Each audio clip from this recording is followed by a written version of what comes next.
chapter 11 and verse number 25, no? 1 Samuel chapter 11 verse number 1 to chapter 12 verse number 25. So this is the second part of our preaching sa Nangigad, no? Part 1 po sa Nangigad sa chapter 10 nga nakita na to, no, nga si Saul mismo in-anoint, no? And we have seen sa chapter 9 and chapter 10 atong mga nagkalatabo, no? Chapter 9 and chapter 10. Ang first part nga makita naton that God rules sa tanan nga mga, no, episodes na natabo, sa tanan nga mga events, ang pagpasunod sa events, no? Kung i-recall naton mga kauturan, diri sa chapter 9 nga gi-introduce una, no, ang ining hari nga ginpili sa Dios, ginpili sa tawo, no, kag ginpili sa Dios nga ihatag sina sa mga katawan sa Israel because they have requested sa kay Samuel nga tagaan sila sa hari, no? Amo na ang ilang desire, amo na ang ilang handom, and God granted that desire. Kaya mo nang ilang gusto to have a human king. Kung balikan mo sa chapter 8, kabilangin sulit-sulit ang words nga obey their voice. Ginsulit ina 3 times, no? Sa chapter 8 nga ginhambal sa Dios, obey their voice. Verse 7 sa chapter 8, no? Obey the voice of the people in all that they say to you. Ginabalan sa Dios si Samuel. Sa verse number 9, now then obey their voice. Sa chapter 8 sa gihapon. Sa chapter 8 verse 22, and the Lord said to Samuel, obey their voice and make them a king. Sundo ng ilang na handom, sundo ng ilang na gusto, no? To obey their voice. Kag diri sa chapter 9 and 10 nakita sa introduce ang hari nga ginpili sa tawo, kag ginpili sa Dios nga ihatag sa ila, no? Kag nakita naton ang pag-introduce sa sining hari nila, namely si Saul. Kag dito nagsugod lang na dula ang dangkis ni Papa ni Saul. Kag ang ina nga event, no, led to another event until paglabot sa chapter 10 where Saul was proclaimed as king. Pero ka-awkward pa nga proclamation niya na. Why? When he was about to be introduced as king, din si Saul dito sa baggage nagpanago. Hindi na siya makitaan sa tao who voted for him to be their leader. So dira pa lang, may ara ka nag-glimpse kung ano siya klase nga leader, kung ano siya klase nga hari. And remember, this is the best choice of the people. Si Saul ang best choice nila. Nga according sa Biblia, si Saul guwapo, taas, no, daw ka fit for a king para sa katawhan sa Israel, no? And then when he was about to be introduced as king, hindi siya makitaan, nagpanago siya, and then ginsugid, ginambal pa sa Diyos, ara sa target because ni pangita sa tao. No? Sa verse 22 in chapter 10, so they inquired again of the Lord, is there a man still to come? And the Lord said, behold, he has hidden himself among the baggage. And then pag-introduce siya as king, and they said these words sa verse number 24. And Samuel said to all the people, do you see him whom the Lord has chosen? There is none like him among all the people. Meaning, si Saul niya ang pinaka or ang the best choice sa tao. No? Ano ang balras ng katawan? Long live the king. And then sa verse 25, ining warning na ginhambal ni Samuel, no? About the rights and duties of the kingship. And he wrote them in a book, laid it up before the Lord. No? So, amo na ang natabo sa chapter 9 and 10, which is the first part, no, sa aton na sermon ng ligan. The second part is chapter 11 and 12. God's reign over His people and of His anointed King. Which is, sa sininga moment, the anointed king is King Saul, who is the best choice of the people of God. Now, sa diri sa part 2, no, damo makita sa gyapon nga ma-discoveryhan mga kuturan. So, lang taon naton 1 Samuel chapter 11. So, good kita, no? Sa verses 1 to 4, we see the Jabesh Gilead circumstance. Sa chapter 11, verses 1 to 4.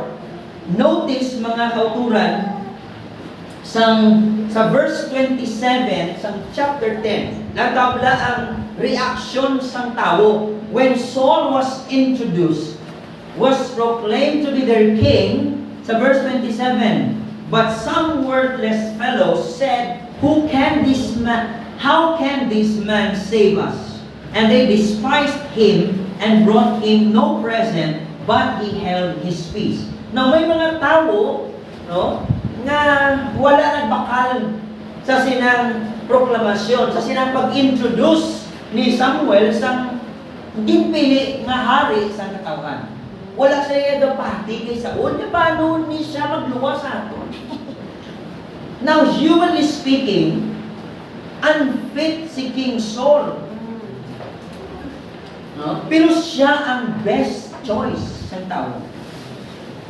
No? Kaya ini mga tao ay pati nga si Saul able nga magluwas sa ila. Pero ang panawag pa rin sa verse 27, worthless fellows. Pero natabla, there's a ray of hope. Bisan amuna si Saul. You see God's reign over His people and of His king nga sa verse 26, ginpadalaan pa sa Diyos si Saul sa mga men of valor whose hearts touched by God. Ginpili si Saul sang tao and he was their best choice, thinking that Saul will be able to save them. No? Pero hindi nga tao, ang mga katawan sa Israel, siyempre wala kapati o wala sa ila bumo nga now there is God who is enabling the king, whether godly man siya or ungodly, nga ang Diyos ay ako na nag-strengthen ang nagabulig using the king. And nakitanta na sa Book of Judges. Di ba? Bisan gani ang judge nga daw ka palay-palay ang kabuhi. Let's say si Samson. Kung nagtawag ang kabuhi ni Samson, baka it was a mess. No, do na na siya, naanad na siya sa kabuhi ka daw medyo, no, binarumbado. Pero gingamit siya sa gihapon sa Diyos. He was filled with the Spirit of God, nagdala sa deliverance sa Israel. So, diri si King Saul, ano man, he was the best choice sa katawan, but he was not chosen by God to be the king na gamiton dito sa Diyos, no? Like sa second king who is David.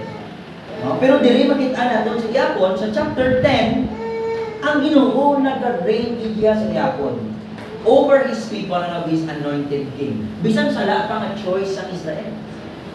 Pero si Saul, hindi iba lang siya mga katuran daw medyo pagutpot na hari. Kaya siya ang best choice ng tao. Meaning may abilidad siya, humanly speaking, may kapasidad siya, pero ang best choice nila is not really the best, no? In God's sight. Kaya take people's choice yan. Now there is a chapter 11, 1 to 4, there's this circumstance of the men of Jabesh Gilead. Na, kay may problema, si Nahash the Ammonite, sa verse 1, nag-besiege sa sina ng lugar, nag-atake So, di ba, ang problema is wala sa Israel sang king para magluwas sila, correct? And they rejected God who was their king. Di ba, nag-demand sila sa kay Samuel na tagaan sila hari? Hambal sa Diyos, hambal ni Samuel na ngakit ang Diyos sa inyo because gin-reject nyo siya as king. Ginbailon siya. No? And then nag-atake si Nahash na Ammonite. At dinatake ang Jabesh Gilead. And all the men of Jabesh said to Nahash, nagubra sila, nagsuggest sila sa treaty. Medyo para lang hindi matamaan sila. No? May treaty ang naging-suggest sila. Ari ang nila sa verse number 1 sa Yapo, no? Following, make a treaty with us and we will serve you. Kung alagaron ka namon, make a treaty. May kasultanan, kita may mga lagad kami sa mo. No? And then the reply of Nahash the Ammonite was a mocking condition sa treaty. Aring condition sa treaty, verse number 2. But Nahash the Ammonite said to them, on this condition, I will make a treaty. Anong condition? Ang tabla ko, anong mockery? That I gouge out all your right eyes and bring disgrace on all Israel. Sige, mabra ko treaty. Sige, amo ni condition, ha? Basta pang lukaton ko ng mga mata niya. So that you will bring disgrace to Israel. Gusto kong mag-ubra treaty? Ano pa rin pala na ako matake sa inyo, kamo pa yung mubra sa terms? Ako yung mubra sa terms. Ari condition ko. Sige, mubra ko treaty on this condition. Panglukaton ko mga mata niyo. Right eyes no, and you will bring disgrace to Israel. And verse number 3, the elders of Jabesh Gilead said to him, give us 7 days break, respite, that we may send messengers through all the territory of Israel. Lantawaw, then if there is no one to save us, we will give ourselves to you. We will give ourselves up to you. If there is no one to save us. Remember, sa pag-introduce ng Diyos kay Samuel, no? Introduce ang Diyos sa all kay Samuel. Anong hambal galing sa Diyos? No? Look at verse number 16, Psalm chapter 9. 1 Samuel chapter 9, verse 16. Hambal sa Diyos, 15, so good. Now the day before Saul came, the Lord had revealed to Samuel, tomorrow about this time, I will send to you a man from the land of Benjamin. Ano tawa? You shall anoint him to be the prince over my people. He shall save my people. Best choice, si Saul sa katawan. And then, humanly speaking, si Saul to ka-unfit niya, pero ano ang sa Diyos kay Samuel? Siya na yung pili ko to save my people. Meaning, hindi yan tungod, no, sa punang tawon mo git, sa circumstance, sa event, hindi yan tungod kay Saul na maluwas ang Israel, kundi tungod sa Diyos who will use Saul to save His people. This is God's reign over His people and over His anointed king.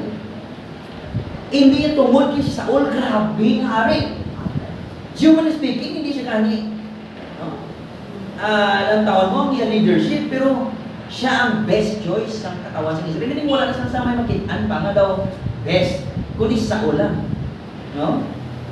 Kaglang tawang basang elders ng Jabesh, if there is no one to save us, we will give ourselves up to you. Give us 7 days break. Ngita kami yan. Kung nyara may mabato, kung wala, surrender kami sa imo. And then verse 4, when the messengers came to Gibeah of Saul, they reported the matter in the ears of the people, and all the people wept aloud. Kinulbaan sila, naghilibikon sila because of that circumstance.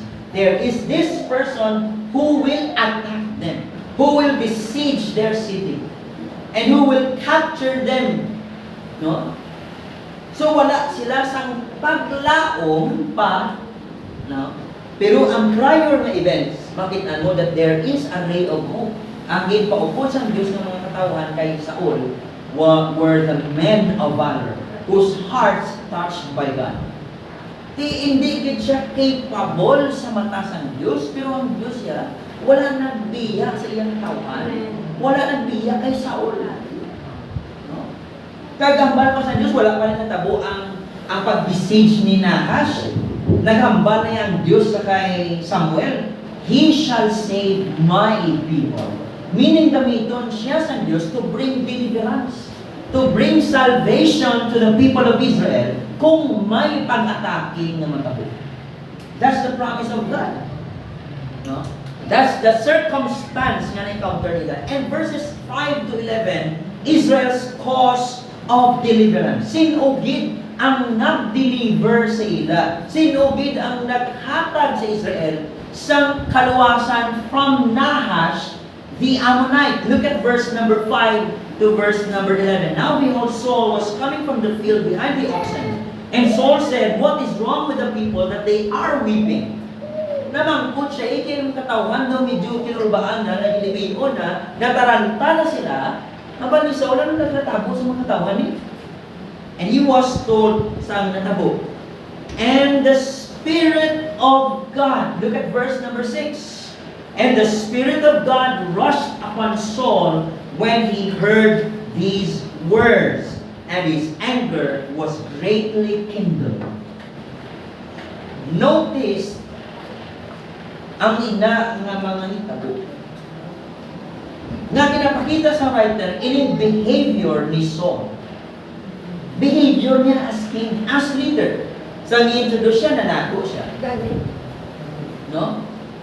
Subong naman, sa nabalaan niya rin nga may matake, his anger was greatly kindled.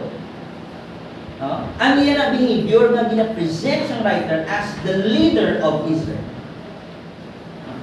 And verse 7, he took a yoke of oxen and cut them in pieces. He chop-chop niya ng mga baka and sent them throughout all the territory of Israel by the hand of the messengers, saying, whoever does not come out after Saul and Samuel, so shall it be done to his oxen. Amo man yung matabok, hindi ka magbulik, magupod, sabag makigaway, amo yung matabok sa inyo.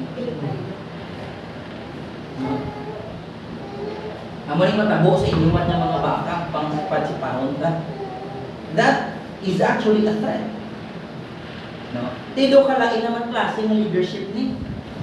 Daw lain naman klase ng pag-lead sa katawan sa Diyos. Pero ginabalo, the Spirit of God rushed upon Saul. Daw makita niya ang Ginoo sa kahapon. Bisan to na muna mga desisyon ni Saul, and yet God is helping him. No? Gingamit even ang ina nga pag-threat ni Saul nga ang Israel nag-join sa iya, they came out as one man because the dread of the Lord fell upon the people. Hinadlokan sila sa sinanga-threat ni Saul. Gingamit na sa Diyos ang threat ni Saul para ang Israel mabulig kay Saul at kay Samuel. Nga hindi sila mahadlok, mas nahadlok sila sa threat ni Saul. No? Hindi ka mabulig, kung maglatabo sa mga baka niya. No? And they came out as one man. Verse 8, when he mustered them at Bezek, the people of Israel were 300,000. Ang people of Judah, 30,000. Wala maginambar kung pila ang army ni Nahash ni Ammonite.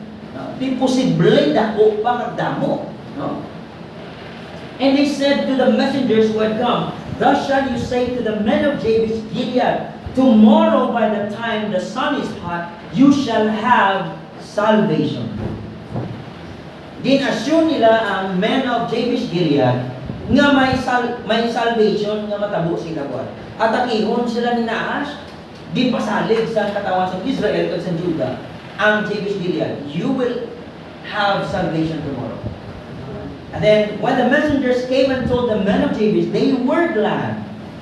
Di kaya nabala nila nga takihon sila, pero inibiyon nila, nabala nila nga may maluwa sa ila. They were glad. Because that's the problem.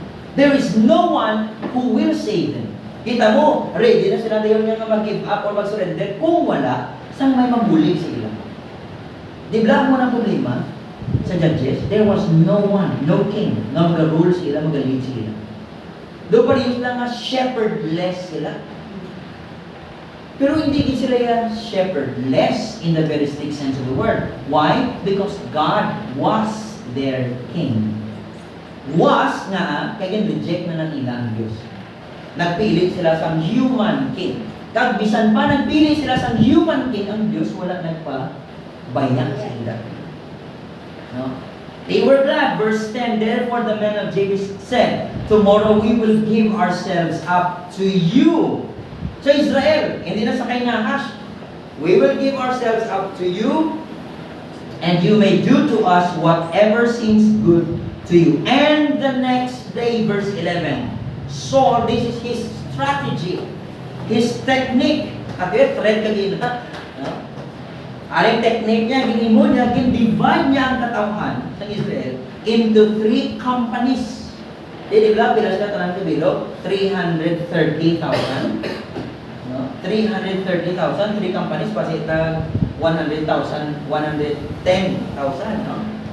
Posible mo na, divide niya into 3 companies, and they came into the midst of the camp in the morning watch and struck down the Ammonites until the heat of the day. And those who survived were scattered so that no 2 of them were left together. So they experienced victory. Pagisa kay Saul na ilahari, hari nga ginbuligan man sa Diyos. Amo na naman sa Diyos kay Samuel. He will save my people. Pero ang mga pamagi ni Saul, ito medyo amo na may problema. Because as the story progresses, you will see sa first encounter, sa second king, si David, the way si David mag-live. Anong first encounter ni David? Dila si Goliath? Nanakig na yun si David. Nga gina-emphasize ang iyang anger. Lain ang iyang klase naman na leadership. No? Walang tanan ni Israel man nagkalahadlo, pero no, that's another nga story. Nga makitaan mo ang kinalain ni Saul kami na dito. Saul as the people's choice and David as God's choice. Kag diri mga kauturan, no, the cause of the salvation, the cause of the deliverance nga na-experiensyahan sa Israel was the Spirit of God, was God Himself. Ang Diyos mismo sa gihapon ang naga-reign sa ilang tuma. Ang Diyos sa gihapon, actually wala din sila yung pabayaan sa Diyos. Bisan pa doon, pagkakapasas nga because of Him na luwas ang Israel, pero no, in the very strict sense of the word, ang Diyos niya sa gihapon sa likod sila. No? Kung gusto sa Diyos na maperdi sila. Kung gusto sa Diyos na magdaog sila, madaog sila. Because that's God nga ila ginaalagad. Amo ng Diyos na reject nila. The God who saves them. Di arado pa Diyos lang nga, sige, kaluyan na sila, be. Gasalig na sila sa hari nila. And by the way, this is the transition sa judgeship ni Samuel. Kasi Samuel ang last na judge. Transition na masulod na sila sa monarchy. May king na mo. So, mabiya na si Samuel, di ba? Paglabot na lang ng chapter 12, may farewell address si Samuel na. Ipasa niya na ang leadership kay Saul. Magbuha na siya sa eksena, di ba? No? And then verses 12 to chapter 12, verse 25. This is the celebration of Israel. No? The celebration of their victory and the coronation of their king.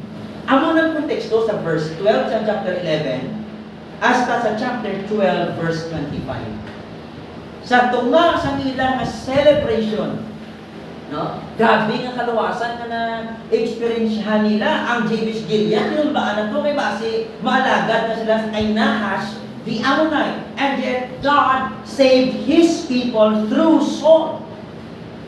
The Spirit of God rushed upon Saul, no?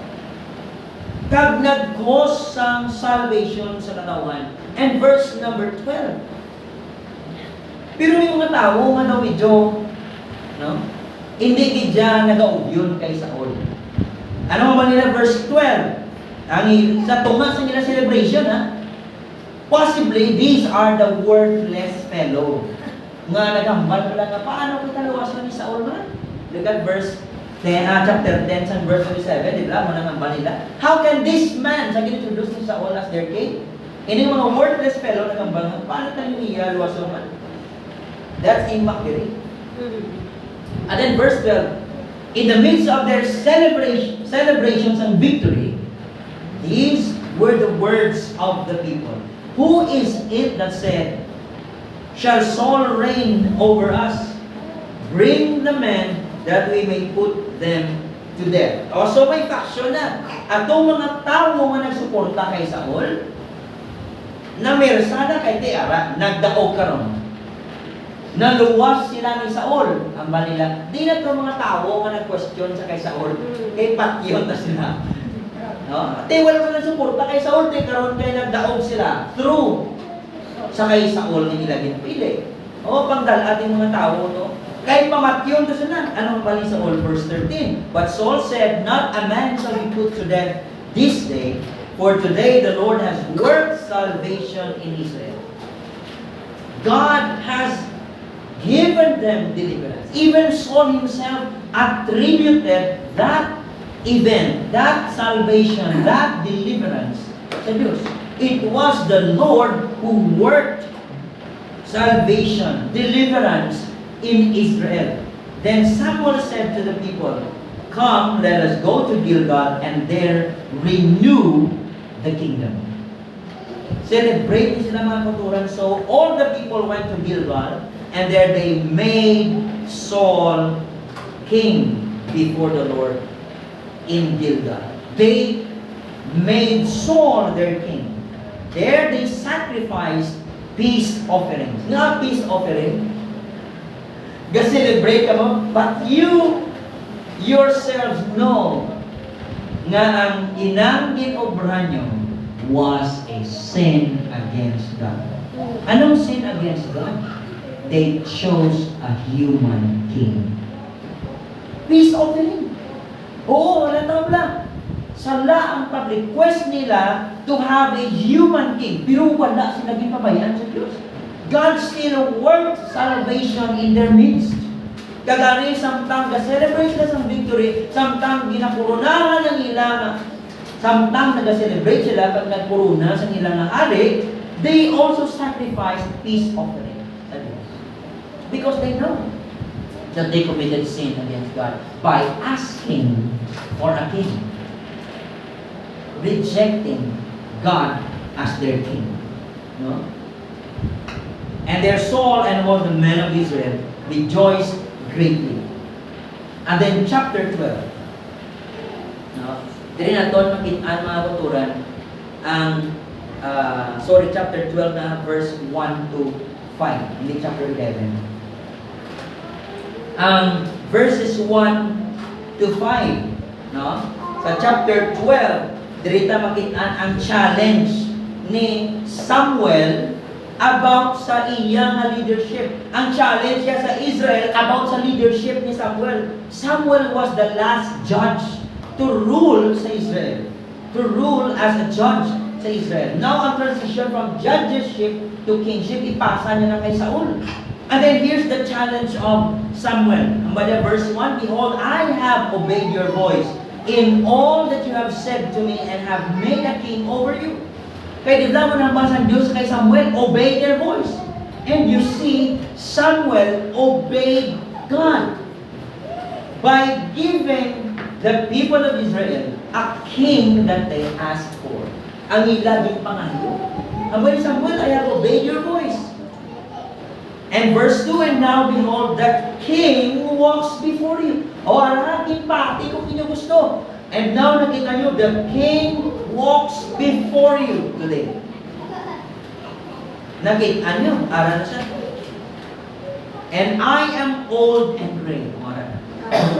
Igulang na ko yan. So, pahigan na ko sa eksena, ara na hari nyo. Siya na ang mag-rule sa inyo. Siya na ang mag-lead sa inyo. But notice, how did Samuel rule sa Israel? Amo na ba? Kung nadugduman ninyo ang previous nato ng mga studies, di ba, ano to ang main deed nga gina-emphasize sa kay Samuel? It was the Word of God. Chapter 4, remember? No? Let me remind you. Chapter 3, verses 19 to 21. And Samuel grew, and the Lord was with him, and let none of his words fall to the ground. Words of Samuel, nga amo ng words of God. And Israel from Dan to Beersheba and knew that Samuel was established as a prophet of the Lord, and the Lord appeared again at Shiloh, for the Lord revealed himself to Samuel at Shiloh by the word of the Lord. Ang ginahambal ni Samuel, ang words ng Diyos. The way siya mag-lead sa katawan sa Israel, no, nag-lead siya paagi sa pulong sa Diyos, paagi sa guidance ng Diyos. And even in ila kapag ask for a king, kita mo na dismaya Samuel sa nangayo sila sa hari. Ano nga ba sa Diyos? Samuel, hindi ikaw ang ilang reject. Ako, ihatag silang ilang gusto. Si Samuel nalayan because that's not the will of God for Israel. Asking for a king, rejecting God. Pero ba sa Diyos kay Samuel? Sila. Ihatag sila. And Samuel obeyed God by obeying the request, the demand of the people of Israel. Kagdiri ang challenge ni Samuel sa Israel about sa iyang leadership, ano ba yan? The king walks before you, and I am old and gray, and behold, my sons are with you. I have walked before you from my youth until this day. Pero wala din saysay ang detalye sa kabuhi ni Samuel. Kaya nga, pagbasa mo sa chapter 3, ang ginapasa ito ang youth ni Samuel. Pagka chapter 4, bulpi nagsulot si Samuel sa eksena, bringing the words of God. Ano nga ba ni Samuel to? If you are returning to God with all your heart, that's the word of God. I-reject tanan nyo ng mga Diyos-Diyos. Alaga na ang Diyos with all your heart. Dila mo ng words ni Samuel, which is the words of God. Nag-repent ang Israel, ginluwas sila sa Diyos. Pag chapter 8, ano natabo? Nag-request sila sa hari. Galahay sa Samuel. Tigulang ang Samuel at that time. Gin-question pa gani, sang elders in Israel, Samuel, nga bata mo walang sunod sa imo nga ways. How? Ikaw tigulang ka na. O mo na, malila. So grabe ang saan pa nag-fast forward ang life ni Samuel. Youth and then sa iya nga old age. Pero the same ang ginover ni Samuel. Ang word of God as the main emphasis sa iya nga ministry, sa iya nga leadership. And here comes the king. Ang pamangkot na yun na dapat masabat natin, ang king ay naging pilis ng tao, magasunod man ay sa word of God. That's the question. Is he the man who follows after God's own heart? After God's word? Or is he a man following his own heart? Di ba ang bata natin na bigat? Si Saul, a man who follows his heart. David was a man who follows after God's heart. He follows the words of God. Si Saul yan, his heart. Idri mo na ginamatamang introduce sa writer. Ginapakita mataman kung sino si Saul.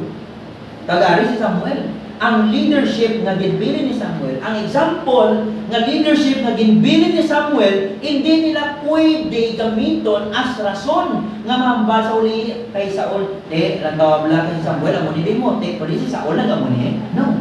Kaya ang example na ginbili, ang ligasiya na ginbili ni Samuel, lain.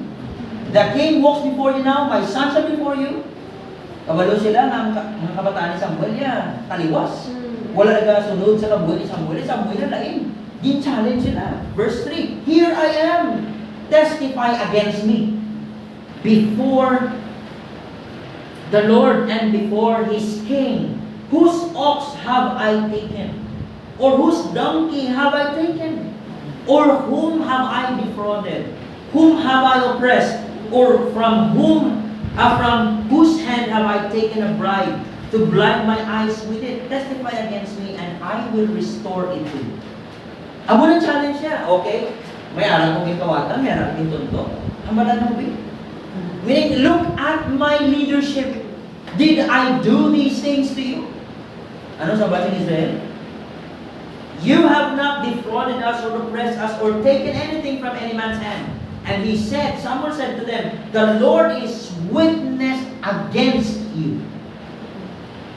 Huh? The Lord is witness against you, and his anointed is witness this day, that you have not found anything in my hand. And they said, He is witness.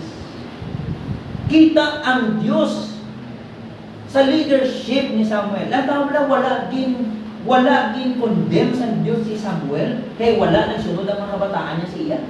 Unlike sa kay Eli, remember? Gisabdong sa Diyos si Eli, kaya niya ng mga kabataan, ay nag-ubra sa mga kasalanan. What's the difference? Si Eli, wala niya pinasawa yung mga kabataan. Si Samuel na lain.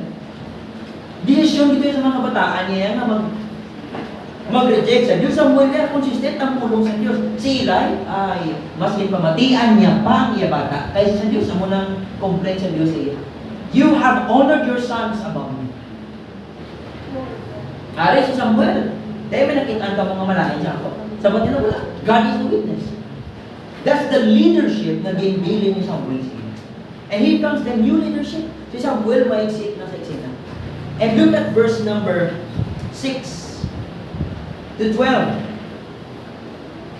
Ang citation ni Samuel sa history sa Israel. Now, it's very important nga hibot na maginambal na ni Samuel. Because this is again a reminder sa Israel nga consistent man sila nga magtalikod permi sa Diyos. Pero consistent man ang Diyos nga magluwa sa ila permi when they cry out to God for help. Amo nang insight ni Samuel na history nila. Look at verse 6. The Lord is witness who appointed, going back kay Moses, who appointed Moses and Aaron and brought your fathers up out of the land of Egypt. Again, gabalik-balik pero may istorya dito sa Egypt. Ang deliverance ay obra sa Diyos sa Egypt. Di ba, even sa bukod sa Diyos, mabal si Joshua, remember kung ato nga luluto dito sa Egypt, pinuwas sila sa Diyos. No? Previously, kinambabat ni Samuel. Aray, kintimay naman sila liwa. Who appointed Moses and Aaron and brought your fathers up out of the land of Egypt. Verse 7, Now therefore, stand still that I may plead with you before the Lord concerning all the righteous deeds of the Lord that He performed for you and for your fathers. Lantawa ang king of the reject. He was performing righteous deeds before you. Sa inyong mga kalululuhan, ang mga ginawa sa Diyos, God did not do something bad sa ila. And yet, ang atong mga lulo, verse 8, when Jacob went into Egypt and the Egyptians oppressed them, then your fathers cried out to the Lord, and the Lord sent Moses and Aaron, who brought your fathers out of Egypt and made them dwell in this place. Verse 9, but they forgot the Lord their God. And He sold them into the hand of Sisera, commander of the army of Hazor, and into the hands of the Philistines, and into the hand of the king of Moab. And they fought against them. And they cried out to the Lord and said, We have sinned, because we have forsaken the Lord and have served the Baals and Ashtaroth. But now deliver us out of the hand of our enemies, that we may serve you. Meaning, ina-reject nila ang Diyos constantly, repeatedly. Bisan ginaluwas na sa Diyos, sobra ang Diyos righteous deeds sa ila, they kept on rejecting and God and serving other gods. Gin-remind sila ni Samuel. Ano bakit? Verse 11, and the Lord sent Jeroboam. Ari yung mga judges na.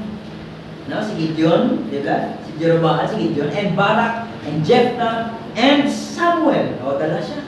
God sent us and delivered you out of the hand of your enemies on every side, and you lived in safety. Sino gid ang cause sa deliverance? It was God who sent all the judges to save His people. And yet, verse 12, And when you saw that Nahash, the king of the Ammonites, came against you, you said to me, no, but a king shall reign over us. Ang lolo niyo, nanawag sa Diyos. Pero kamuyan, siya nag-atake, si Nahash, hambalan niyo ako, we want a human king who will fight for us. Nang inyong mga lolo na nawag kami sa Diyos, nangayugulik, and God saved them. Ginpadala kami sa Diyos to save you. But you ask for a human king. Imagine, natawag mo ano kasi kuhawi. Mga lolo nyo panawag sa Diyos para luwason sila. Kamuya mamita ka mo sa human king para magluwas inyo. Kasi importante nga, ginremind sila sa history. Kaya ang motong gina-perform sa Diyos, righteous deeds of God.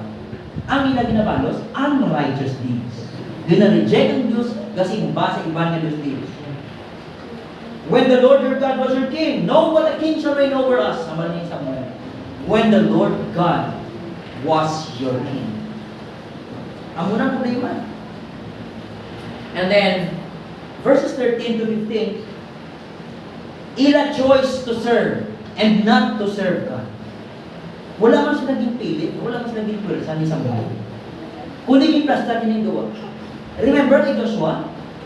Choose this day whom you will serve. But as for me and my house, we will serve you. Ang tawag lang, walang pilitay. You have seen what God did in the past. Kung ano ka faithful, kung ano ka maayo ang Diyos, now choose kung sino ang Diyos mo. Ang mga Diyos or ang Diyos. And here comes Israel. Gin-remind sila ni Samuel, amo ito naglatabo, God performed righteous deeds. Ang aton mga kalululuhan na ngayon ulit sa Diyos, and you ask me for a king. Now, 13 to 15, ang ni Samuel. And now behold the king whom you have chosen, for whom you have asked, behold, the Lord has sent a king over you. 14. If you will fear the Lord and serve Him and obey His voice, and not rebel against the commandment of the Lord. Again, balik niya ako, no? Ang pinakasintro, obeying the word of God. As God's people, kag ang king must obey the word of God as God's anointed. Simple. And yet, inang basic, dinareject sa tao. Ang pulong must be the center sa kingdom kag sa king. Ginimay sila, ginabala sa Samuel. If you will fear the Lord, you serve Him,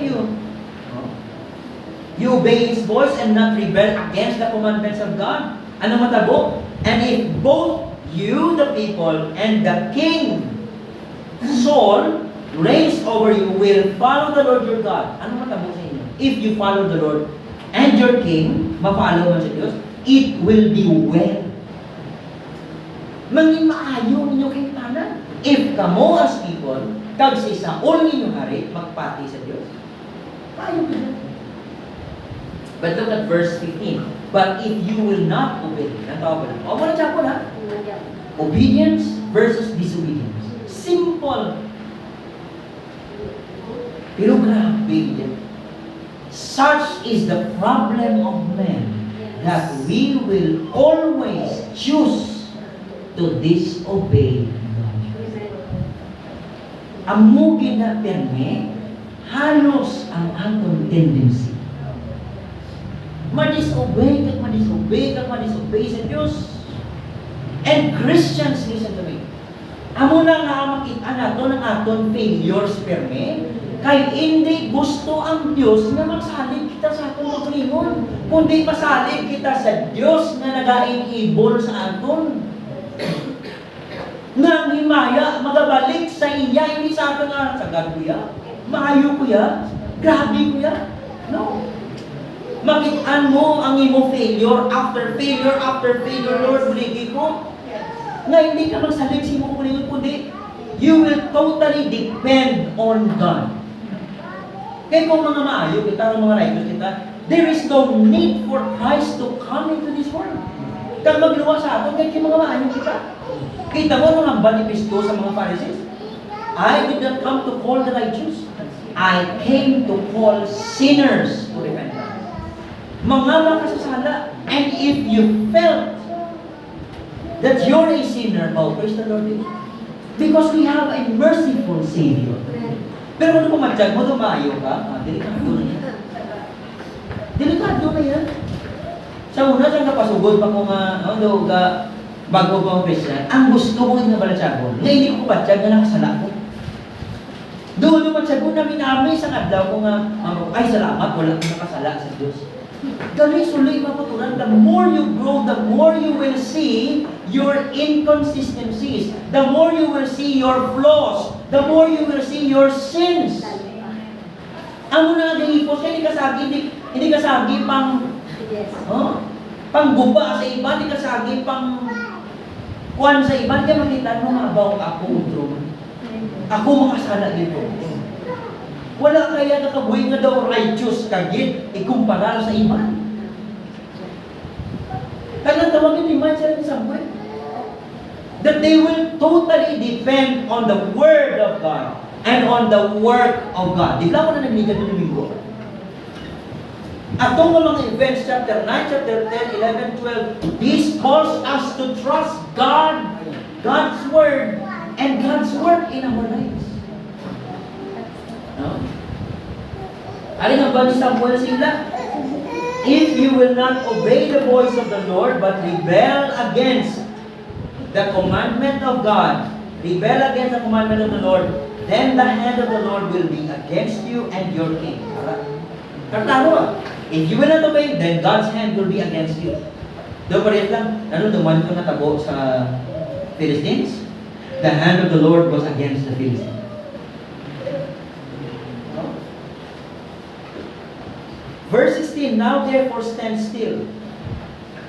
Verse 16, ang confirmation sa Diyos, some words ni Samuel.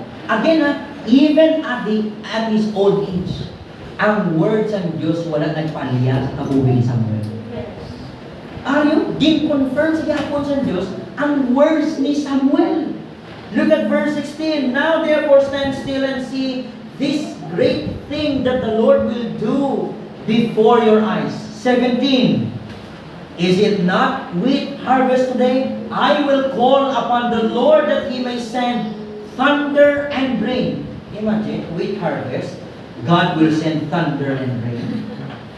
Dapat na init na, amin siyang init na. Pero ang tawag pala, ang pangumuyo ni Samuel, I will ask God to send thunder and rain. Even, doon kayo posible sa amo ng panagwa ng wheat harvest.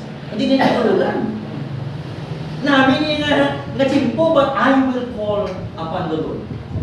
Kung mag-send siya sa thunder and rain, ang tawanan sa upon, and you shall know and see that your wickedness is great, which you have done in the sight of the Lord in asking for yourselves a king. Grabe nga pag-remind sila liwat. In the midst of their celebration of victory, nga ginatag sa Diyos, and in the midst ng ilang coronation sa ilang human king, Samuel said this verse, if the Lord will send thunder and rain, babalaan yun that you did a great wickedness in the sight of God. Actually, it is not a time to rejoice. It's a time to repent. Pero may hope sa gihapon. Ano nga ba ni Samuel? If you and the king obey God, then it will be well. Maging makayon sa gihapon. God is a God na nag-show sa mercy. Kung mag-repent ka, kaluyan niya sa Diyos. Hindi man ulihin ang tanan. Yes, nagsala nila nga choice sa pagpili for asking a king. Pero ba ni Samuel, if you obey God and your king obey God, then it will be well with you. Wala sa matabo sa inyong kalahin, pero kamo pag ang inyong hari, mag-traidor sa Diyos, you believe the hand of God will be against you. And then verse number 18, nandawa. So Samuel called upon the Lord. Anong supon? And the Lord sent thunder and rain that day. And all the people greatly feared the Lord and Samuel. Remember sa previous ng mga chapter? Ang una. They feared God and Samuel because they know that Samuel was an established prophet of God. None of his words failed. tanan na tuman. Why? Kaya ang leadership ni Samuel na sentro ang pulong sa Diyos. Now, ang question, ang king ay naging pili nila? Sunod man ay sa pulo? Amo nang warning ni Samuel? That's the question. And God confirmed the words of Samuel. Verse 19, Israel's call for prayer through Samuel. And all the people said to Samuel, "Pray for your servants to the Lord your God, that we may not die, for we have added to all our sins this evil to ask for ourselves a king." Kita mo, gisulit-sulit, kapila niyo sulit. Evil for asking a king. Ginsulit-sulit niya sa Diyos. Ginpatatak sa Diyos sa ilang mismo. You have committed this sin by asking for a king. You have rejected me as your king. Yes. And yet, wala sila sa gyapon, ginapapahian sa Diyos. And it's very interesting, nagambal ang Israel. Pray to the Lord, your God. Ngayon sila magambal, pray to the Lord, our God. No? Hindi niya plagpan. Ano wala ka mo relasyon sa Diyos? Why did you say, I will pray to the Lord, my God? Oh? And verse number 20 to 25, Samuel's comforting and cautionary charge to Israel. Comforting and at the same time, cautionary. May warning. Comforting at the same time, warning. Na words, na charge sa ila. Verse 20 to 25. Nantawa ba lang? And Samuel said to the people, grabe, kamatuloy yung niya sa Diyos. Do not be afraid. You have done all this evil. Yet, do not turn aside from following the Lord, but serve the Lord with all your heart. Remember ang words ni Samuel sa chapter 7? If you are returning to the Lord with all your heart, i-reject na lang ng mga Diyos. Return to Him with all your heart.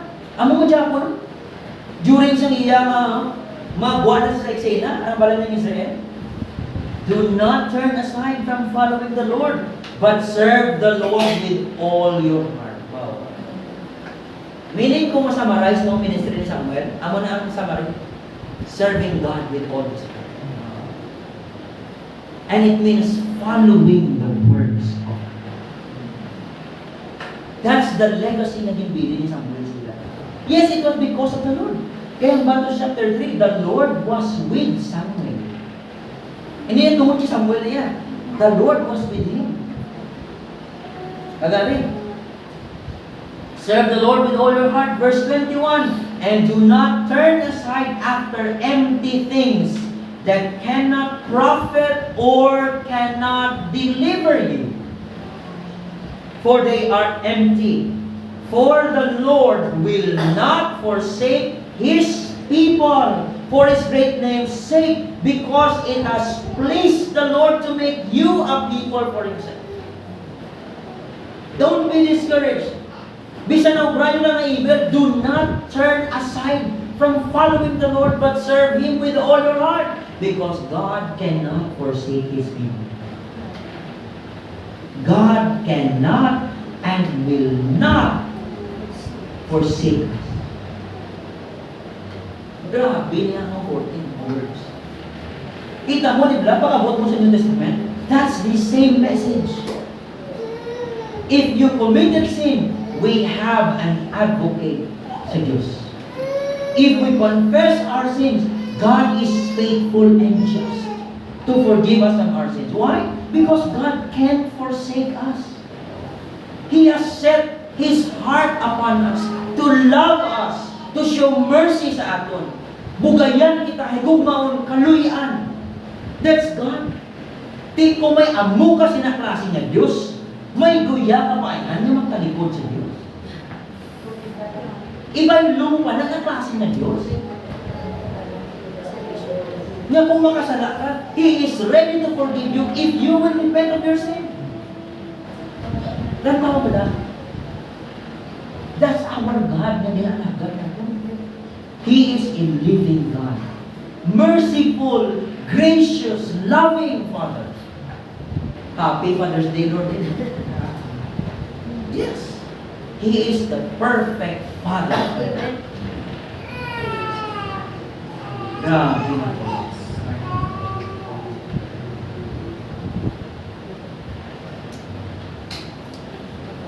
Ano ba yan? Moreover, as for me, far be it from me that I should sin against the Lord by ceasing to pray for you, and I will instruct you in the good and the right way. Amo lang ijapon consistent ni Samuel mga kultura.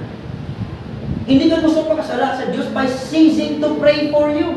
Bisa naman ang ginubra nyo, I will continue to pray for you and I will continue to instruct you sa ano? Good and right way.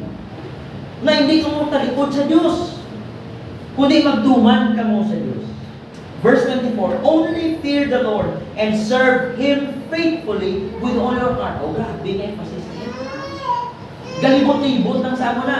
Serving God faithfully, obeying Him with all our hearts. For consider what great things He has done for you. Amo na ma-insight ni Samuel ang history niya.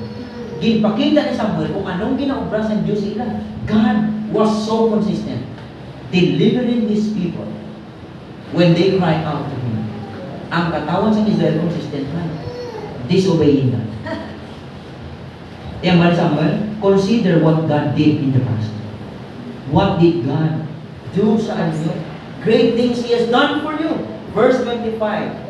But if you, arang warning, ang cautionary words, but if you do wickedly, you will be swept away, both you and your king. Yes, God is merciful. Pero once magpatig-a ka, once nagapakabal ka, you will be swept away with your king. Grabe niya. Kaya wala sa katawan sa Diyos. Genuine na katawan sa Diyos. Nagapadayon nga nagarebelde sa Diyos. And God cannot and will not tolerate sin. He will chastise us. Balbalon ni kaya sa Diyos. Amo na ang balik sa Lord. If you do wickedly, bisan amo na lang ginobra sa Diyos, matalikod ka sa Diyos, matinunto ka sa Diyos, iyo din. God is righteous, God is holy, God is just. Bisa daw mo lang bilang si even si Kylie, si Alex ni, ka-question nga mabalbal ko. That's bad, daddy. Mabalbal. Aba ko, wala ko yung balbal kung obra ka maayo. Gabalbal ko ya if you do bad things. Because God is also like that. Balbalon niya sa Diyos if you do bad things. Eh, maayos niya sa Diyos. Maayos siya na amay. Wala siyang tatay na nakita niyang bata nga na napurol ka na munok to. I-praise niya, very good na. Tatlo itong bahay. Very good. Wala. Balbalon niya sa tatay mo. Wala siyang tatay na nakita niya kagabinastos ka sa ibang ng mga tigulang. Very good. Maayawin mo, yayaw mo siya. Wala. Amo ng Diyos. Gusto niya sa iya ng katauhan, sa iya ng mga kabataan, magalakat sa iya dananon. Amo ng gusto ni Samuel, nga sundon sa Israel, kag sundon ni Saul. Because he will be leaving na sa leadership. And new leadership has come. Amo ng kakumangkot. Will Saul follow the legacy that Samuel left? Ano itong legacy? Obeying the word of God. And now, mga utod, wala man tagapili sa hari subong. Natapos ito na tabo. Pero ang kamatuoran is the same. Sa aton ay ang sa gyapon ng kabuhi. Ano ang aton ginasunod? Is it the Word of God? Matingnan lang, nga doon sila sulit ito, no? Amot mo na notice na, Yes. kasimple na lang pala. Pasok, bisa na nga, kunwari, pag tindo ko, mamala lang ko, okay, let's obey the Word of God. Let's not disobey God. Tapos naman ko. Amo na niya kasimple kung i-shortcut kami, no? Pero nga, lain-lain nga mga events, pero ang ginapulian, diri siya, obeying versus disobeying the Word. Paglapot mo sa New Testament, damo-damo commands na, because God wants His people to obey Him. Si Jesus, Lord, ginasabat mo kita ng mga pangamuyo because I do the things na nag-pleasing mo. Si Kristo wala nagasupak siya, may ga-obey permi si Jesus. And what would you expect? Psalm chapter 1, paano kay bless ang Diyos? If we obey, if we meditate sa pulong sa Diyos. Joshua chapter 1 verse 8, di ba? You will have good success. Paano? If ang pulong wala na depart sa imong mouth, ara sa imong words, ara sa imong mind, ara sa imong ginaobra, God will bless us.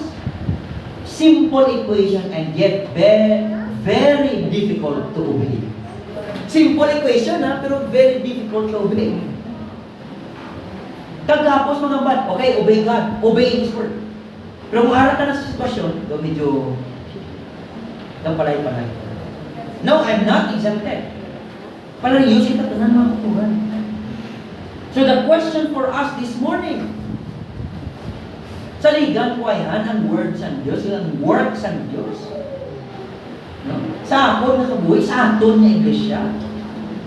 Because sa chapter 9, 10, 11, and 12, we see that God reigns over His people and over His anointed king. Bisan sala-sala ang mga choices nila. Sala ang natabo, ang Diyos wala nagpapabaya siya. Will you trust His word? Ang iya pulong niya, taktong niya, pwede mag-lead. Ang iya nga work, pwede tanoon niya kasi iya nga right path. Will you trust Him? His word and His word. Kay dry na kayo sa taktong niya, pwede. Kita mo naman ba ni Samuel? I will continue to instruct you in good and right way. Sa pulong sa Diyos. Because that's the will of God. Ang will sa Diyos at ang work sa Diyos go together, wala nang kabangigay. Ang word ng Diyos is the will of God and that's consistent sa works ng Diyos. Di kita mo na sa church and as Christians, as Christian family, saligan ba niya ng Diyos? Sa aton kabuhi, ang iya pulong nga magagiya sa aton, saligan kaya ng iya nga work sa aton palibot. No? Bisa na pambal ka mo na ano na aton kalibutan, di nga daw medyo wildo-wildo na giniya. Bisa sino, pwede makaklay kung ano-ano da. Ako dragon, ako ido, ako baboy, ako inche, Amerikano ko. Basta rin ito, nung ako, narisyon, Amerikano ko ha. Hindi ka mga Pinoy ko, kaya para sa ako niya, Amerikano ko. Grabe ka mga wildo, mga pansubong. And yet, we should trust God that He is doing His work. Wala ang Diyos na pabayayan. Yes, we know sa 2 Timothy that this world will go from bad to worse. Maga-worse. Pero ang Christian niya, magagwapo, magagwapa. We will be conformed to the image of Christ. Amunin ka na lain niya. Sila yan galaway, spiritually speaking. Hindi kagwapo. We will be conformed to the image of God. Ga-obey ang mga believers niya. Wala sila katalikod. Ang mga hindi tuwod matalikod na yan. They will have shipwreck of their faith. Pero mga genuine, ang magpadayon, even in the midst of trials and hardship. That's the difference. Magpadayon, di dyan ang genuine. No? Di ako, be? Subukan ko kung may kilala ko mga bawalo doon nagtalikod na ni sa Diyos. But I am still comforted. Na, kaya ang matabo mo niyo, bisan mga loved ones mo ba? Magtalikod sa Diyos. Sakitan ka man di ba? Mga kilala, mga upod natin sa simbahan. Huwag naman nila pangayon. Basi ni Ari, di ba? Tuloy mo. Saan nila kayo magsimba? Ano ba yan? Wala akong kapati sa Diyos, wala akong kapati sa Biblia. Masubuan ko para sa iyo. Alay mo ako. Pero masubuan ko na yan. At the same time, I am still comforted. Why? Kaya ang mga piki, magwak nila. Simple na sa. Si Judas, 3 years lang niya tayo ka. Hindi na siya ka-endure. Hindi na siya ka-endure sa prayer meeting, sa muwari ni Jesus, sa mga milagro ni Jesus. He was sick sa kanan siya. Hasta na yung mga daw pareho ka mga seeds itong natupa sa thorny ground. Sa thorns. Hasta lang ito. Tao may bunga man. Pero napatay yung bunga. Dito nag-aalagan man sa una. Nagasimba man, nag-attend man sa mga kwan. Pero sorry, nagkalikot. It's a sad situation, but it's a comforting one.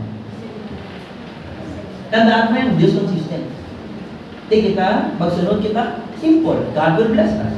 Kung magtalikod kita, palbalo. Kung Christian. Kung hindi kaya sa Diyos, expect ka na you will be destroyed forever. So, mga believers, encouragement na sa atin to continue serving the Lord faithfully. Not me, Hindi ko yung mag-alagara. Hindi kami mag-alagara ni Pastor Floyd. Hindi kami i-place ang Diyos, alagara ang Diyos. Kaya ito guys, hindi ka para i-place ko si Pastor Floyd, no. Hindi kayo mag-ibutang na Diyos kami, no. Ato. And if I trust the Word of God, hindi na kayo mag-ubra sa mga gimmicks pa para to keep you coming to church. Oy, baka doon sabihin, bakit may harap na pag-bungot ang kulo? Ano na klase yan? Kaya ang nauhaw sa pulong, makadugin na yan ang makamin. Ate, ang medyo nakagaran lang ang medyo po yun. Drag, enfermero.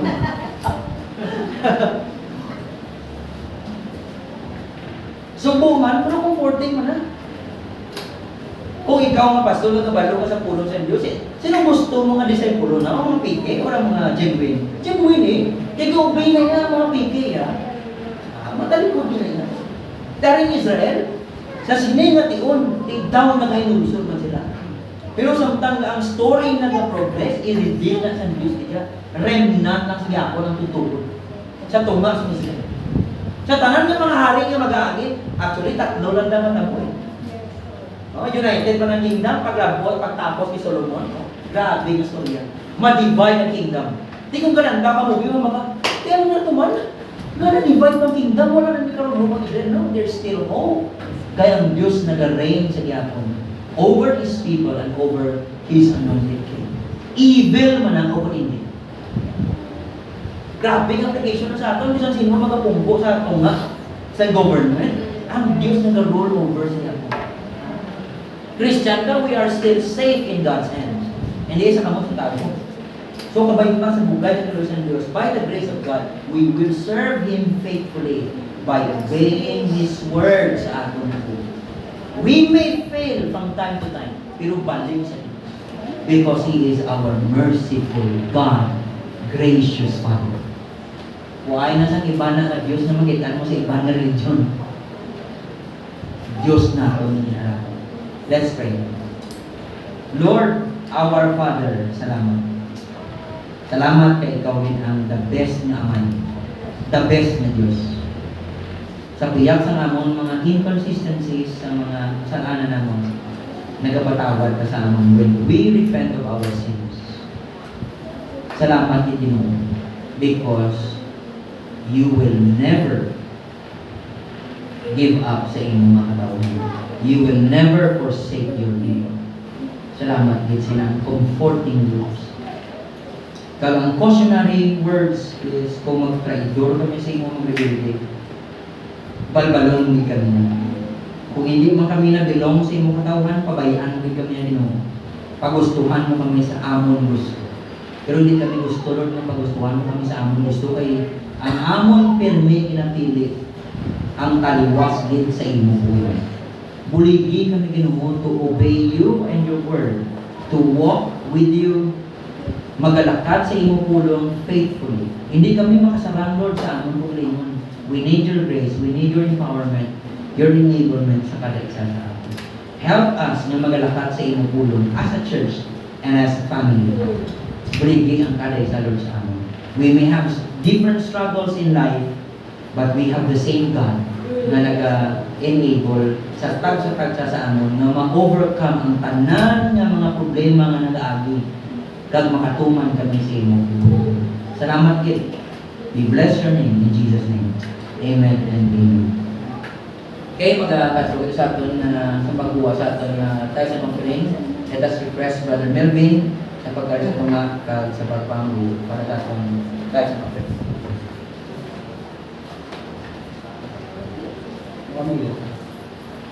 Many fathers lang ang tulong na ito namin. Lord, hindi lang ito Lord na pa-okay sa iyo. Tulong sa Lord, kami ng pagkainan, self